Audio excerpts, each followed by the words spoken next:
कारण जे काम केलेलं नसेल त्या कामाच्या बाबतीत चुकीच्या पद्धतीने बोलत असेल तरच आपण त्या गोष्टी बोलतो. अन्यथा एखाद्या विषयामध्ये जर कोणी पत्रकारांनी आपली बाजू मांडली तर ती समाजासमोर आली पाहिजे.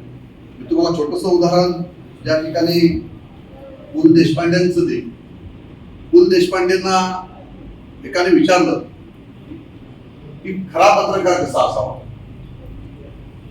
तर पु. ल. देशपांडेंनी उत्तर दिलं होतं की खरा पत्रकार हा मांजरासारखा असावा. तर समोरच्या माणसाला त्याचं उत्तर समजलं नाही. त्याने पुन्हा एकदा पु. ल. देशपांडेंना विचारलं की खरा पत्रकार कसा असावा. पुन्हा पु. ल. देशपांडेंनी उत्तर दिलं होतं की खरा पत्रकार हा मांजरासारखा असावा. तर त्यांनी सांगितलं होतं की दिसेल त्या भांड्यामध्ये तोंड घालणारा पत्रकार असावा.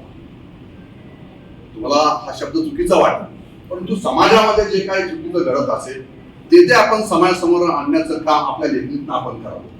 आणि हे जाहीरपणे मी आज पत्रकार दिनाच्या निमित्ताने आपल्याला साऱ्यांना या ठिकाणी सांगतो.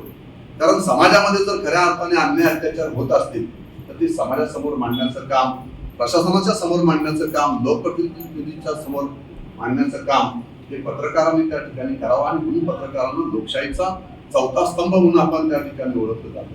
लोकशाहीचा चौथा स्तंभ आहे असं आपण सारे आम्ही राजकीय सामाजिक क्षेत्रामध्ये काम करणारी मंडळी समजत असतात. आणि म्हणून ज्या चुका आमच्याकडनं होत असतात त्या चुका आम्हाला सुद्धा दाखवून देण्याचं काम पत्रकारांनी करावं.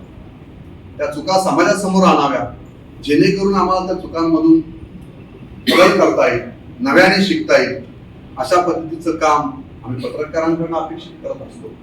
आणि आज पत्रकारांच्या दिनानिमित्ताने या ठिकाणी आपण सारे जण उपस्थित राहिलेला आहात. टाइम्स डिजिटलला लाईक करा, शेअर करा, सबस्क्राईब करा आणि बेल आयकॉन दाबायला विसरू नका. Times digital.